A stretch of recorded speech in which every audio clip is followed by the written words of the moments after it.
엄마 혼자 새벽 4시부터 준비하는 게 전통이에요? 25세 손녀 지은 씨가 말했습니다. 앞에는 78세 할머니 박영자 씨가 서 있었어요. 요즘 친구들은 명절에 다 여행 가요. 제사도 안 지내는 집이 더 많아요. 왜 우리 엄마만 27년 동안 혼자 제사 준비해야 해요? 지은 씨가 물었습니다. 뭐라고?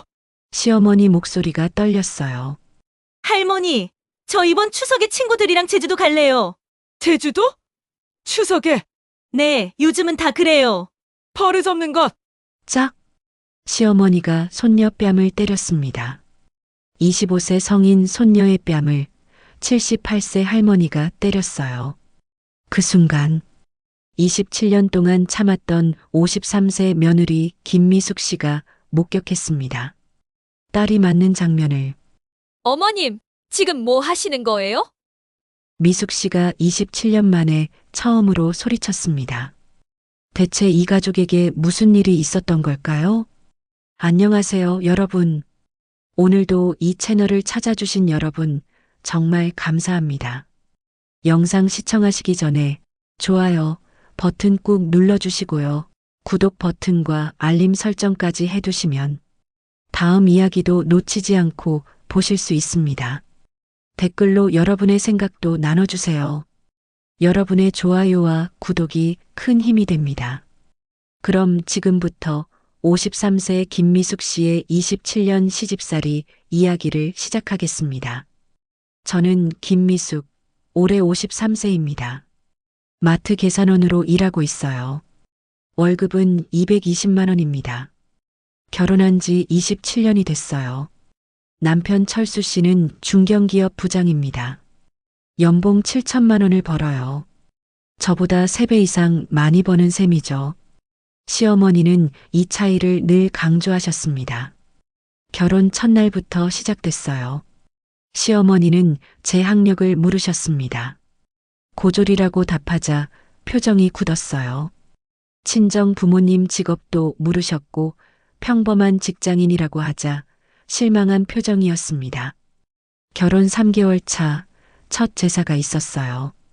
시할머니 기일이었습니다. 시어머니가 새벽 4시에 저를 깨웠어요.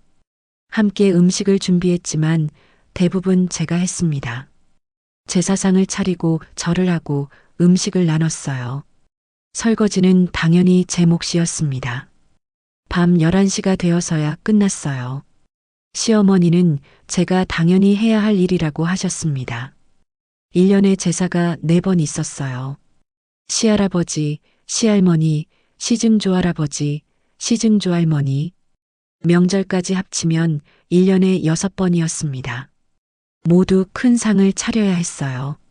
시누이들은 오지 않았습니다. 큰 며느리인 제가 준비하는 게 당연하다고 했어요. 혼자 새벽 4시에 일어나 음식을 만들었습니다. 상을 차리고 절을 하고 설거지까지 혼자 했어요. 27년이 지났습니다. 108번의 제사를 혼자 준비했어요. 54번의 명절도 혼자 준비했습니다. 시어머니는 늘 제 직업을 무시했어요. 마트 계산원이 뭐 대단한 직업이냐고 했습니다. 남편은 부장인데 저는 계산원이라고 비교했어요. 친정이 가난해서 배운 것도 없다고 했습니다. 명절마다 반복됐어요. 시어머니는 다른 며느리들 이야기를 했습니다. 누구네 며느리는 대학 교수래요.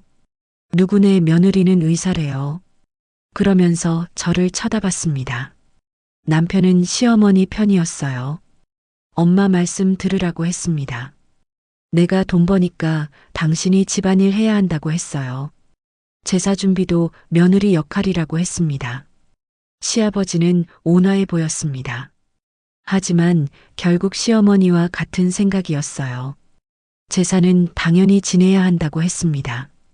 며느리가 좀 힘들어도 참아야 한다고 했어요. 27년 동안 모든 걸 참았어요. 무시당해도 참았습니다. 딸 지은이만큼은 다르게 키우고 싶었습니다. 이렇게 살지 않았으면 했어요. 지은이는 착하게 자라줬습니다. 대기업에 취직도 했어요. 시어머니는 손녀 자랑을 많이 하셨습니다. 친구들한테 자랑하고 다녔어요. 며느리는 마트 계산원이지만 손녀는 대기업 다닌다고 했습니다. 저는 그것만으로도 만족했어요. 지은이는 주말마다 시댁에 왔습니다. 할머니를 좋아했어요. 할머니도 지은이를 예뻐하셨습니다. 하지만 통제하려고도 했어요. 지은이가 25살이 됐습니다. 회사 생활도 6개월째였어요. 친구들도 많이 사귀었습니다. SNS로 세상 구경도 많이 했어요. 어느 날 지은이가 집에 와서 말했습니다. 친구들이 명절에 여행을 많이 간다고 했어요. 제사도 안 지내는 집이 많다고 했습니다. 외식하거나 해외여행 가는 집도 많대요. 저는 놀랐습니다. 요즘은 그렇구나 싶었어요. 27년 전 제가 결혼할 때와는 많이 달라졌습니다. 하지만 시어머니는 절대 이해 못하실 거예요. 지은이가 물었습니다. 왜 우리 집만 1년에 제사를 6번이나 지내냐고요? 왜 엄마 혼자 새벽부터 준비하냐고 했습니다. 할머니 딸들은 왜 안 오냐고 물었어요. 대답할 수 없었습니다. 저도 궁금했던 질문이었거든요. 하지만 27년 동안 한 번도 물어보지 못했어요. 며느리니까 당연하다고 생각하며 살았습니다. 지은이가 말했습니다. 이번 추석에 친구들이랑 제주도 가고 싶다고요. 친구들이 다 여행 간다고 했어요. 저는 당황했습니다. 시어머니가 알면 큰일 날 것 같았어요. 지은이한테 말렸지만 소용없었습니다. 할머니한테 직접 말하겠다고 했습니다. 불안했습니다. 시어머니가 어떻게 반응하실지 뻔했어요. 하지만 지은이를 막을 수 없었습니다. 25세 성인이었으니까요. 다음 주말이었습니다.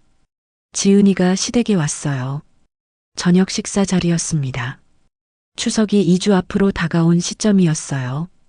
시어머니는 벌써부터 추석 준비 이야기를 하고 계셨습니다. 올해는 어떤 음식을 준비할지, 몇 명이 올지 계산하셨어요. 당연히 제가 모든 걸 준비한다는 전제였습니다. 시아버지도 고개를 끄덕이며 듣고 계셨어요. 그때 지은이가 말했습니다. 할머니, 저 이번 추석에 친구들이랑 제주도 가요? 순간 식탁이 조용해졌습니다. 시어머니 손이 멈췄어요. 뭐? 제주도? 추석에? 네, 친구 5명이서 3박 4일로 가요. 추석은 가족이 모이는 날이야. 무슨 여행이야? 시어머니가 젓가락을 탁 내려놓으셨습니다.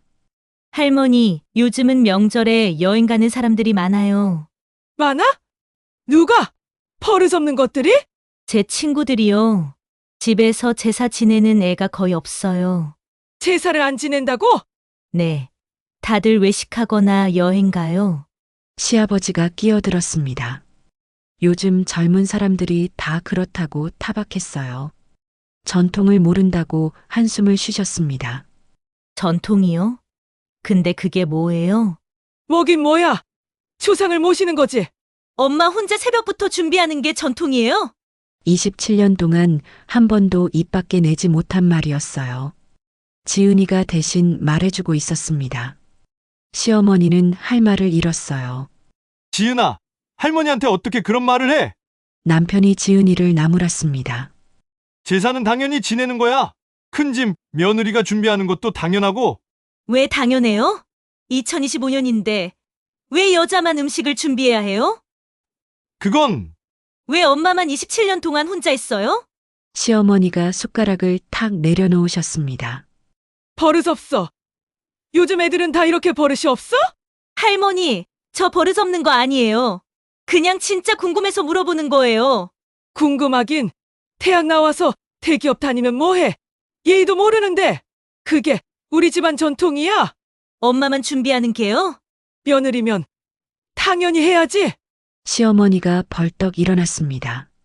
3대째 지켜온 전통이야. 시할아버지, 시할머니부터 모셔온 제사라고. 고모들은 왜 안 와요? 고모들은 멀리 살잖아. 아니에요. 가까이 살아요. 그냥 안 오는 거잖아요. 작은 고모 서울 살아요. 차로 2시간이면 와요. 근데 한 번도 안 왔어요. 저는 결혼해도 제사 안 지낼 거예요. 뭐라고? 무슨 소리야? 시집 가서도 그럴 거야? 네, 친구들도 다 그렇게 생각해요. 친구들? 그 버릇없는 애들? 할머니, 2025년이에요. 결혼해도 제사 안 지낼 거예요. 영절에는?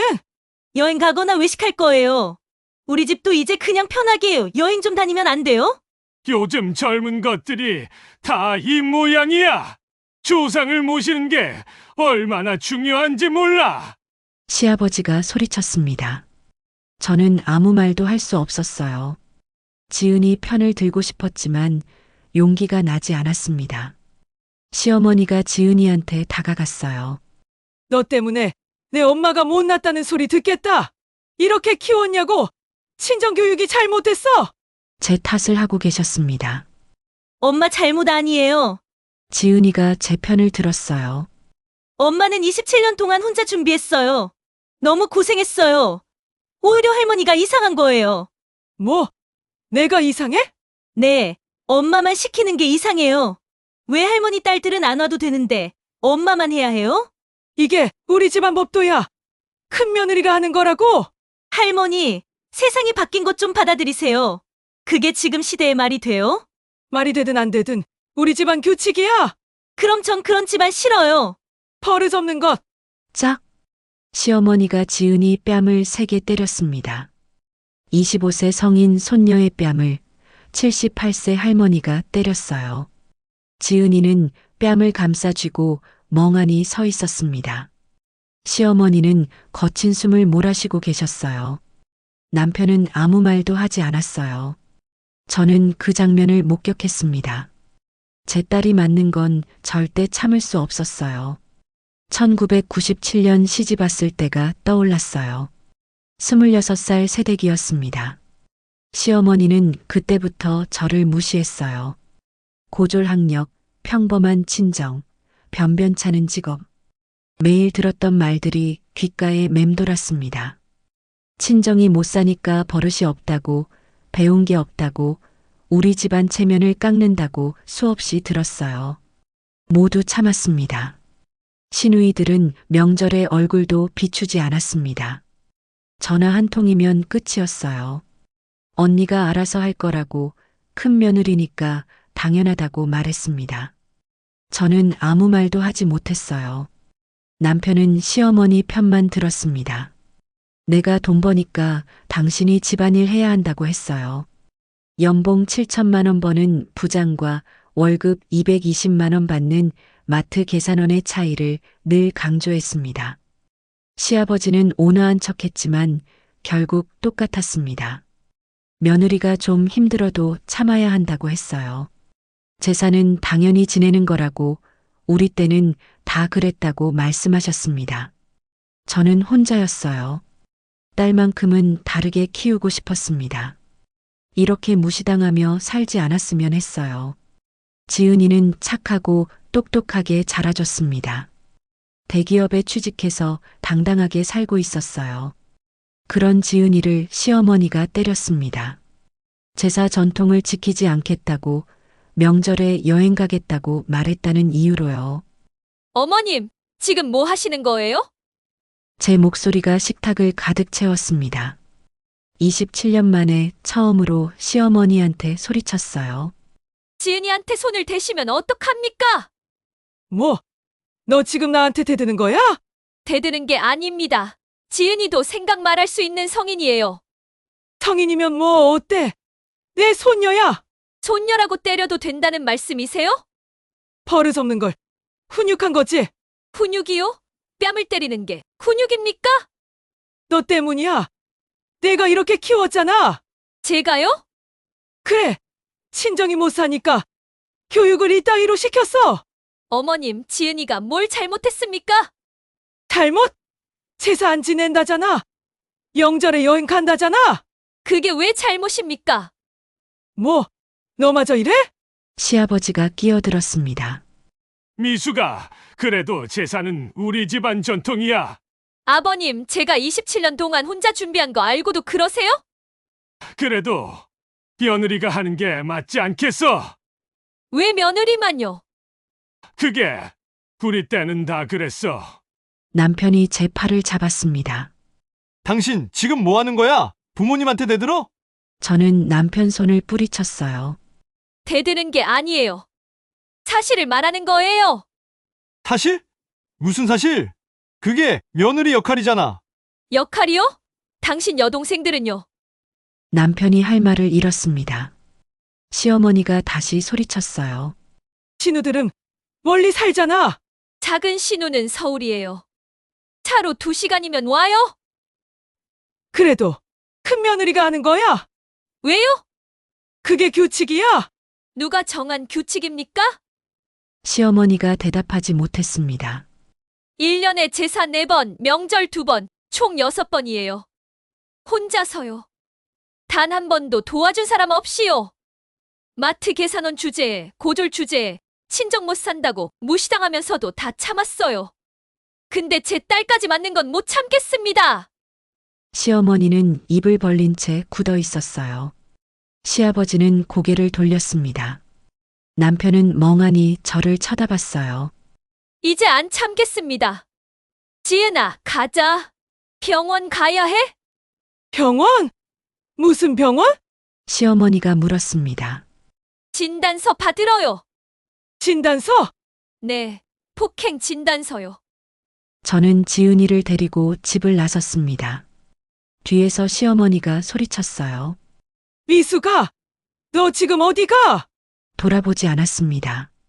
지은이 뺨에는 붉은 손자국이 선명하게 남아 있었어요. 근처 응급실로 갔습니다. 의사가 좌측 안면부 타박상, 2주 진단을 내렸어요. 저는 바로 진단서 발급을 요청했습니다. 진단서를 받아들었습니다. 처음으로 시어머니한테 맞서는 증거였습니다. 차 안에서 한참을 앉아 있었습니다. 경찰서에 가야 한다는 걸 알고 있었어요. 하지만 78세 시어머니를 고소한다는 게 쉽지 않았습니다. 손이 떨렸어요. 지은이가 안 해도 된다고, 자기가 참으면 된다고 말했습니다. 저는 고개를 저었어요.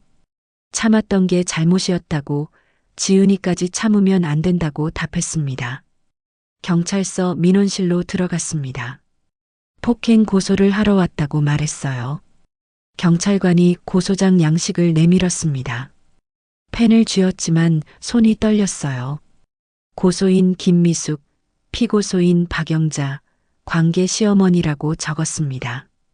2025년 9월 21일 저녁 7시경 피고소인이 고소인의 딸 박지은의 뺨을 때렸다고 적었어요. 진단서를 첨부했습니다. 경찰관이 피고소인이 78세 시어머니냐고 물었습니다. 네, 맞다고 답했어요. 제사 이야기, 명절 여행 이야기, 시어머니가 손녀를 때린 장면을 모두 설명했습니다.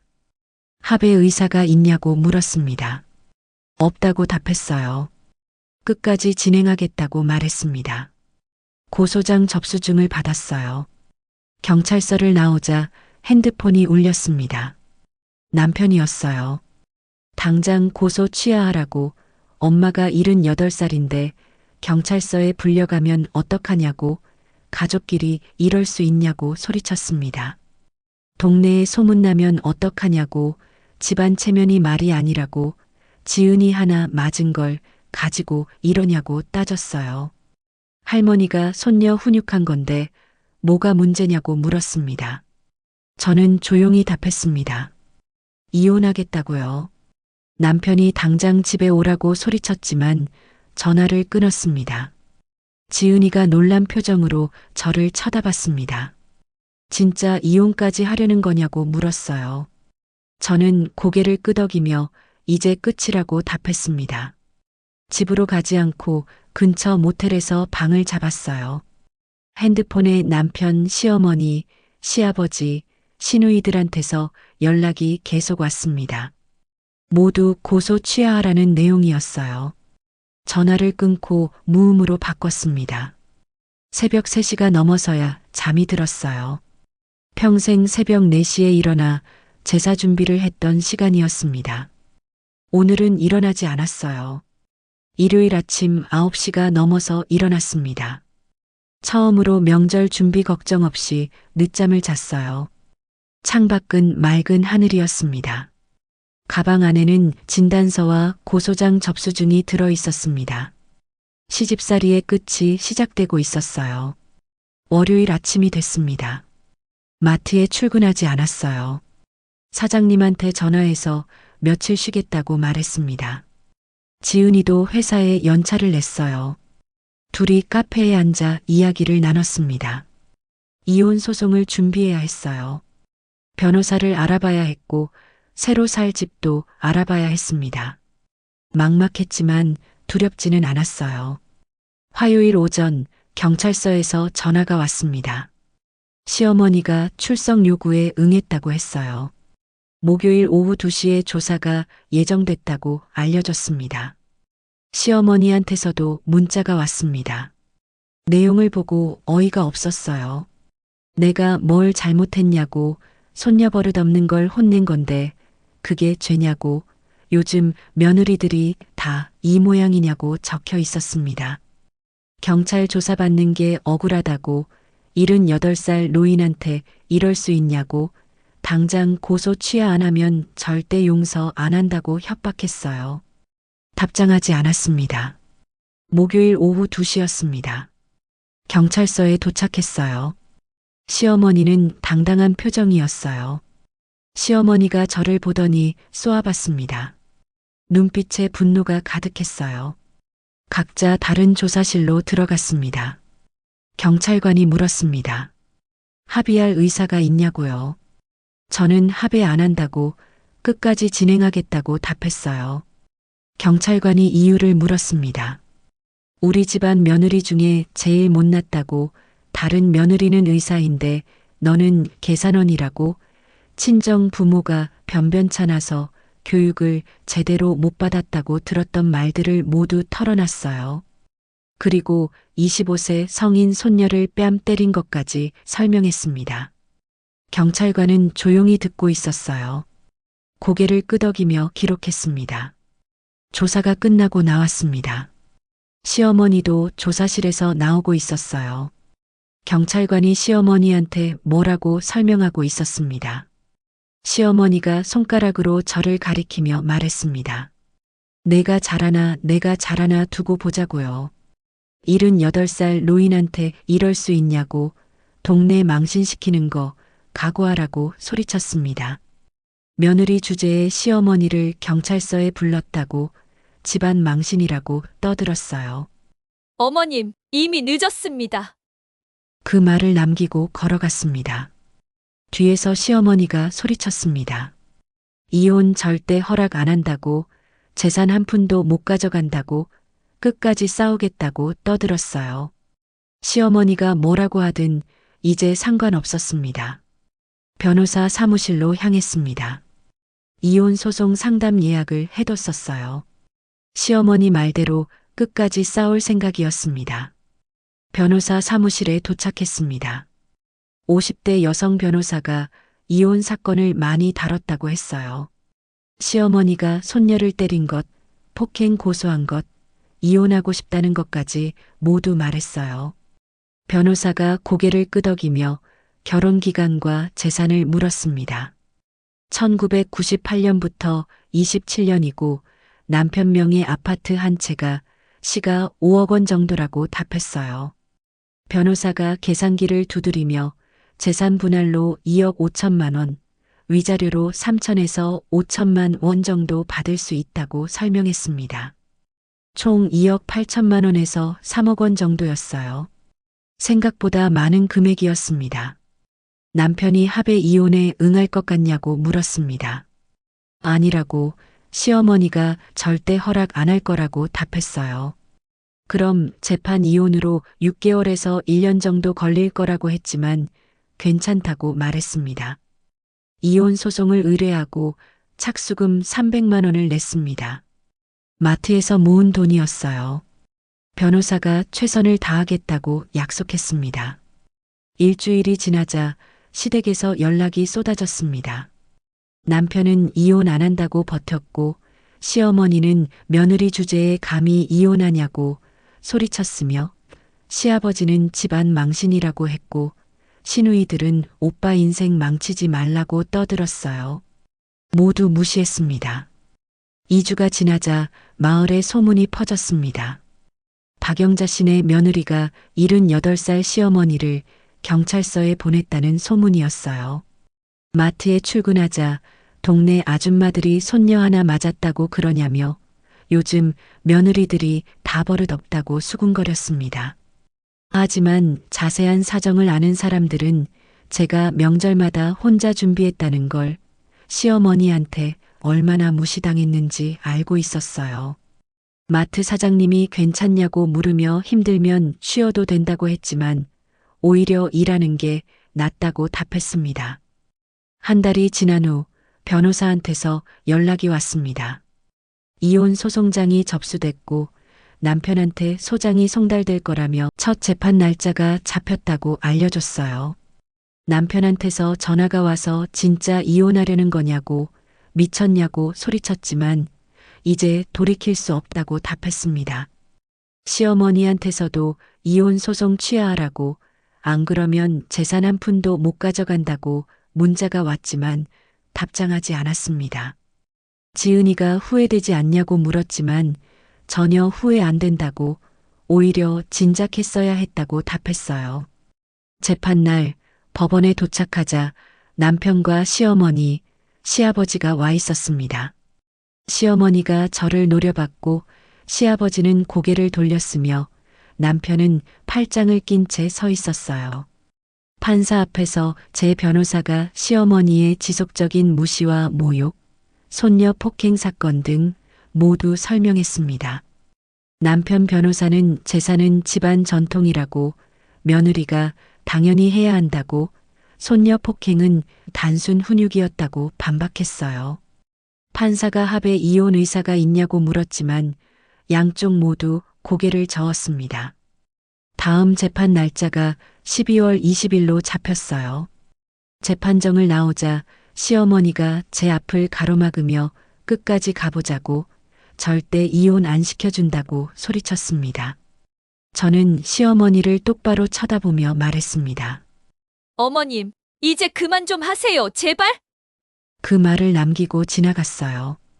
변호사가 잘하고 있다고 조금만 참으면 끝난다고 격려하며 재산 분할과 위자료는 충분히 받을 수 있다고 자신했습니다. 아직 새 집을 구하지 못해 모텔방으로 돌아왔지만 불안하지 않았어요. 이혼이 성립되면 2억 8천만 원에서 3억 원을 받을 거고 그 돈으로 지은이와 새로운 삶을 시작할 수 있을 테니까요. 시댁에서 계속 연락이 왔지만 모두 무시했습니다. 지은이가 저녁을 사와서 둘이 함께 먹으며 엄마 수고했다고 힘내라고 말했어요. 저는 웃으며 괜찮다고 답했습니다. 경찰서에서 전화가 왔어요. 시어머니 폭행 사건 결과가 나왔다고 했습니다. 약식 기소로 벌금 300만 원이 나왔다고 알려줬어요. 시어머니가 78세 고령이고 초범이라 벌금형으로 끝났다고 설명했습니다. 생각보다 가벼운 처벌이었지만 어쨌든 유죄였어요. 시어머니한테서 문자가 왔습니다. 벌금 300만 원 때문에 동네 망신 다 당했다고 다 내 탓이라고 절대 용서 못한다는 내용이었어요. 읽고 삭제했습니다. 두 번째 재판 날이 다가왔어요. 변호사가 준비를 철저히 해왔다고 말했습니다. 법원에 다시 갔습니다. 이번에도 남편과 시어머니, 시아버지가 와 있었어요. 시어머니는 여전히 저를 노려봤고 남편은 무표정했으며 시아버지는 고개를 숙이고 있었습니다. 재판정에 들어가자 판사가 양측 주장을 다시 정리했습니다. 제 변호사가 추가 증거를 제출했어요. 지난 5년간 명절과 제사 음식 구입 영수증, 새벽 4시에 찍힌 카카오톡 메시지, 시어머니가 보낸 무시하는 내용의 문자들이었습니다. 마트 계산원이 돈을 얼마나 번다고 다른 며느리들은 다 의사 변호사인데 친정 식구들 데려오지 마 창피해 같은 문자들이 모두 증거로 제출됐습니다. 판사가 남편한테 물었습니다. 부인이 제사와 명절 준비를 혼자 했다는 게 사실이냐고요. 남편은 잠시 망설이다가 네, 사실이라고 답했습니다. 그럼 왜 도와주지 않았냐고, 왜 어머니가 며느리를 무시하는 걸 방치했냐고 물었습니다. 남편은 그냥 우리 집안 방식이었다고만 말했습니다. 판사는 며느리도 동등한 가족 구성원이라고 일방적인 희생을 강요하는 건 혼인관계 파탄에 충분한 사유라고 말했어요. 남편은 아무 말도 하지 못했습니다. 재판이 끝나고 한 달 후 판결문이 나왔습니다. 이혼 인용이었어요. 재산 분할 2억 5천만 원, 위자료 5천만 원, 총 3억 원을 받게 됐습니다. 변호사가 전화로 축하한다고 말했습니다. 예상보다 높은 위자료가 나왔다고 판사가 시어머니의 지속적인 학대와 남편의 방조를 인정했다고 설명했어요. 3억 원. 마트 계산원 월급 220만 원으로는 136개월, 11년 넘게 일해야 모을 수 있는 돈이었어요. 새로운 삶을 시작할 수 있는 돈이었습니다. 남편한테서 전화가 왔습니다. 항소하겠다고, 3억 원은 너무 많다고, 끝까지 싸우겠다고 소리쳤어요. 저는 조용히 답했습니다. 하세요. 2심 가도 결과는 똑같을 겁니다. 전화를 끊었습니다. 변호사도 1심 판결이 워낙 명확해서 2심 가도 뒤집힐 가능성이 거의 없다고, 오히려 항소하면 시간만 더 걸리고 변호사 비용만 더 든다고 설명했습니다. 남편이 결국 항소를 포기할 거라고 예상했어요. 2주가 지났습니다. 남편이 항소를 포기했다고 변호사한테서 연락이 왔어요. 시어머니가 끝까지 항소하라고 우겼지만 남편이 거부했다고 합니다. 이제 판결이 확정됐습니다. 재산 분할과 위자료를 받을 수 있다고 했어요. 3억 원이 제 통장으로 들어올 예정이었습니다. 지은이한테 말했습니다. 이혼이 확정됐다고 3억 원을 받게 됐다고요. 지은이가 저를 꼭 껴안았습니다. 엄마, 고생했어. 이제 행복하게 살자. 지은이 목소리가 떨렸어요. 저도 눈물이 났습니다. 정말 끝났구나 싶었어요. 27년 결혼 생활이 완전히 끝났습니다. 수없는 제사와 그동안 들었던 무시와 모욕이 모두 끝났어요. 남편 계좌에서 3억 원이 제 계좌로 입금됐어요. 핸드폰으로 입금 알림을 확인했습니다. 3억 원. 숫자를 보고 또 봤습니다. 정말 들어왔구나 싶었어요. 마트를 그만뒀습니다. 사장님한테 감사하다고, 그동안 잘 챙겨줘서 고맙다고 인사했어요. 사장님이 앞으로 행복하게 살라고, 힘든 일 있으면 언제든 연락하라고 말했습니다. 새 집을 알아봤습니다. 지은이와 함께 살 아파트였어요. 2억 원의 깨끗한 투룸을 샀습니다. 전세가 아니라 매매였어요. 평생 처음으로 제 명의 집을 갖게 됐습니다. 53세에 처음으로 집주인이 됐어요. 시어머니한테서 마지막 문자가 왔습니다. 잘 살 수 있을 것 같냐고, 혼자 늙어서 외롭게 죽을 거라고, 지은이도 언젠가 내 곁을 떠날 거라고 적혀 있었어요. 읽고 번호를 차단했습니다. 더 이상 시어머니 목소리를 들을 일이 없었습니다. 더 이상 새벽에 일어날 일도 없었어요. 더 이상 누구한테 무시당하지 않아도 됐습니다. 자유로웠습니다. 53세, 이제 시작이었어요. 새 아파트에서 첫 아침을 맞이했어요. 창문을 열자 봄바람이 들어왔습니다. 지은이가 출근 준비를 하고 있었어요. 둘이 식탁에 마주 앉아 아침을 먹었습니다. 간단한 토스트와 커피였지만 행복했어요. 지은이가 출근하고 혼자 집에 남았습니다. 청소를 하고 빨래를 했어요. TV를 보다가 낮잠도 잤습니다. 아무도 뭐라고 하지 않았어요. 일주일이 지났습니다. 집에만 있으니 심심했어요. 뭔가 해야 할 것 같았습니다. 하지만 서두르지 않기로 했어요. 지은이가 물었어요. 엄마, 뭐 하고 싶은 거 없어? 생각해봤지만 떠오르는 게 없었습니다. 28년 동안 시집살이만 했으니까요. 제가 뭘 좋아하는지, 뭘 하고 싶은지 생각해 본 적이 없었습니다. 이제부터 찾아가면 된다고 지은이가 말했어요.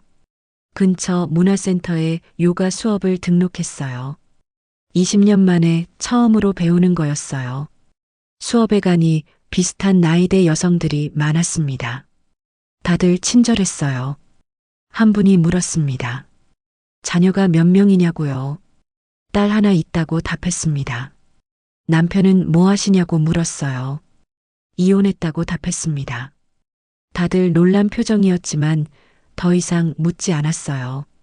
요가 수업 친구들과 가까워졌어요. 한 분이 독서 모임을 제안했습니다. 한 달에 한 번씩 책을 읽고 모여서 이야기 나누자고요. 저도 참여하기로 했습니다. 독서 모임에서 책 이야기를 나눴습니다. 제 생각을 말했어요. 다들 고개를 끄덕이며 들어줬습니다. 누구도 제 의견을 무시하지 않았습니다. 고졸 주제에 배운 것도 없으면서 같은 말을 하는 사람이 없었어요.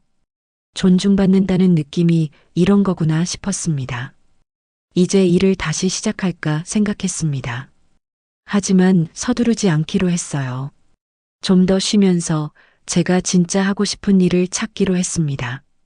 천천히 생각해 보기로 했어요. 1년 전 이맘때 처음으로 시어머니한테 소리쳤던 날이 떠올랐어요. 지은이 뺨을 때린 시어머니, 진단서를 받으러 간 병원, 경찰서 고소장이 생각났습니다. 그때 결정하길 잘했다고 생각했습니다. 만약 참았다면 지금도 새벽 4시에 일어나고 있었을 거예요. 시어머니 무시를 들으며 고개 숙이고 살았을 겁니다. 돌아보면 후회는 없습니다. 오히려 진작했어야 했다고 생각해요. 제사를 혼자 준비하며 참았던 시간들, 새벽에 일어나 혼자 명절을 치렀던 날들, 마트 계산원 주제에, 고졸 주제에, 친정 못 산다고 수없이 들었던 무시들, 모두 참지 말았어야 했습니다. 가장 중요한 건 제가 배운 거예요. 참는 게 미덕이 아니라는 걸요. 무시당하며 사는 게 며느리 역할이 아니라는 걸 깨달았습니다. 딸 지은이는 다르게 살 거예요. 내년 봄에 결혼하지만 제사는 안 지낼 겁니다. 명절에는 여행을 가거나 외식을 할 거예요. 그게 지금 시대를 사는 방식이니까요. 저처럼 살지 않아도 됩니다. 지금 저는 행복합니다. 작은 집이지만 제 명의예요. 누구 눈치도 보지 않고 살고 있습니다. 여러분도 늦지 않았습니다. 참지 마세요. 무시당하지 마세요. 당신은 존중받을 자격이 있습니다. 여러분, 여기까지 53세 김미숙 씨의 이야기였습니다. 28년 시집살이를 끝내고 새로운 삶을 시작한 이야기. 여러분은 어떻게 생각하세요? 김미숙 씨의 선택이 옳았을까요? 제사 문화 어떻게 생각하시나요? 명절에 여행 가는 것 괜찮다고 보시나요? 비슷한 경험 있으신가요? 댓글로 여러분의 생각을 나눠주세요. 오늘 영상이 도움이 되셨다면 좋아요 버튼 꾹 눌러주시고 구독과 알림 설정까지 부탁드립니다. 댓글로 응원 한마디도 남겨주세요. 여러분의 좋아요와 구독이 큰 힘이 됩니다. 비슷한 이야기가 더 보고 싶으시다면 마이너스 시댁 갈등 이야기, 마이너스 이혼 후 재기 이야기, 마이너스 중년 여성의 새 출발 이야기, 이런 주제를 다뤄드릴게요. 댓글로 듣고 싶은 이야기를 알려주세요. 그럼 오늘도 행복한 하루 보내시고 다음 이야기로 또 찾아뵙겠습니다. 시청해주셔서 감사합니다.